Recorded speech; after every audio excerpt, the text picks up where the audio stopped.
Bonjour à tous.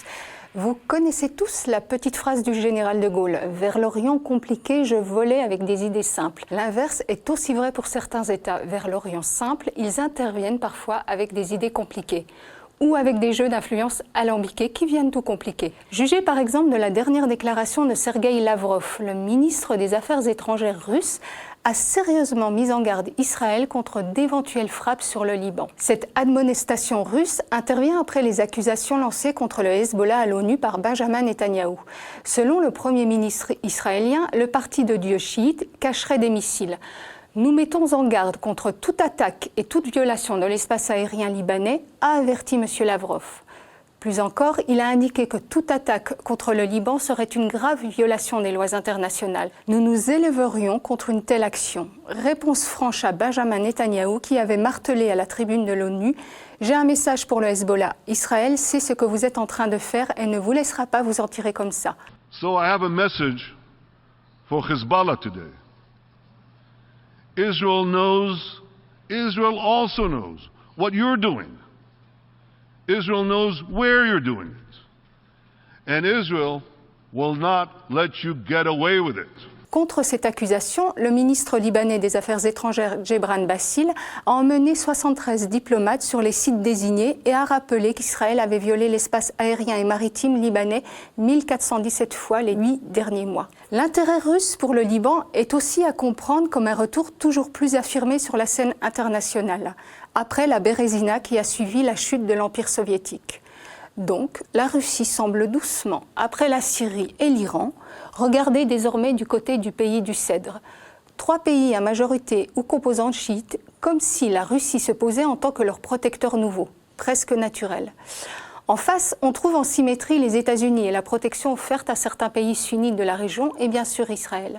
L'hyperactivité russe intrigue et inquiète du côté des chancelleries occidentales et arabes sunnites. Voyez là aussi, la Russie a proposé en 2017 un accord au Liban comprenant la livraison d'armes russes, coopération militaire et technique, pour la somme d'1 milliard de dollars à un taux de 0%.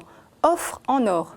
L'accord est encore en suspens, les autorités libanaises hésitant visiblement encore, car cette offre pourrait menacer le programme américain d'assistance militaire en vigueur depuis 2006. La Russie a aussi fait du retour des réfugiés syriens dans leur pays une priorité. Or, le Liban a accueilli plus de 1,5 million de déplacés syriens, une situation qui pèse évidemment sur un pays de 6 millions d'habitants.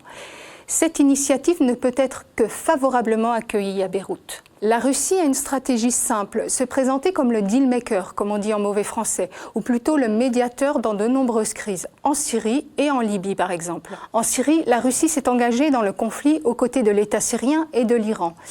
Moscou a ainsi démontré sa capacité technique à mener hors zone post-soviétique une intervention militaire, et dans une zone du monde où on ne l'attendait pas. En Libye, là aussi, rôle grandissant de Moscou dans ce dossier si difficile.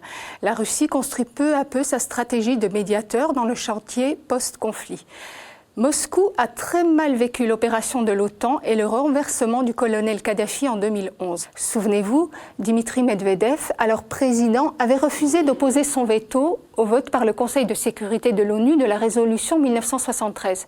C'est cette même résolution qui avait permis la guerre de l'OTAN. Or, la France et la Grande-Bretagne, avec les États-Unis volontairement aux commandes en arrière-plan, sont allés au-delà de cette résolution qui posait le principe de la responsabilité de protéger les populations civiles par l'instauration d'une zone d'exclusion aérienne.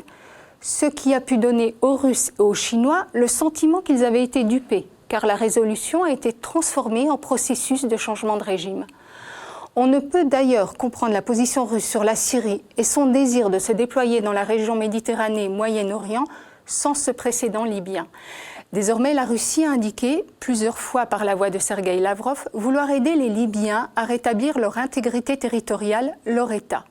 Mais que vient chercher la Russie en Libye? En complémentarité avec sa base navale syrienne de Tartous, élargir aussi sa zone d'influence et l'accès de sa flotte de la mer Noire vers la Méditerranée orientale. Quid des États-Unis, qui voient la Russie s'activer dans ces crises internationales où eux-mêmes s'activent mollement ou maladroitement? Malgré la rhétorique belliqueuse de Trump, leur capacité à peser semble moins importante qu'auparavant. Car si la Russie apparaît comme le nouveau deal maker, toujours en mauvais anglais, les États-Unis apparaissent de plus en plus comme le deal breaker ou briseur d'accords. Évidemment, la présidence Trump erratique n'est pas étrangère à cela. Donald Trump a même réussi à faire sursauter deux de ses alliés solides au Moyen-Orient, Israël et l'Arabie saoudite. Le 29 septembre dernier, le locataire de la Maison-Blanche a dit tout de go au roi Salman lors d'un entretien téléphonique « Roi, nous vous protégeons et vous ne seriez peut-être pas là plus de 2 semaines sans nous. » And I love the king, King Solomon, but I said, King, we're protecting you. You might not be there for 2 weeks without us. You have to pay for your military. You have to pay. Vous avez à payer pour votre armée. Dit en langage trumpien, ce n'est là qu'une redite du pacte de Quincy, signé en 1945 entre le président américain Franklin Roosevelt et le roi Abdelaziz Ibn Saoud. Selon ce pacte, les États-Unis garantissaient la sécurité de la monarchie en échange de son pétrole. Donald Trump semble ainsi estimer, en ayant laissé fuiter cette conversation téléphonique humiliante pour le roi Salman, que le contrat d'achat d'armes américaines de 110 milliards de dollars par l'Arabie saoudite, signé en 2017, n'était pas suffisant. Côté israélien, certes, les relations avec le gouvernement Netanyahou sont toujours au beau fixe, surtout depuis le transfert de l'ambassade américaine à Jérusalem, inauguré en grande pompe le 14 mai dernier. Le problème pourrait venir de la communauté juive américaine, de plus en plus ouvertement critique envers la politique américaine.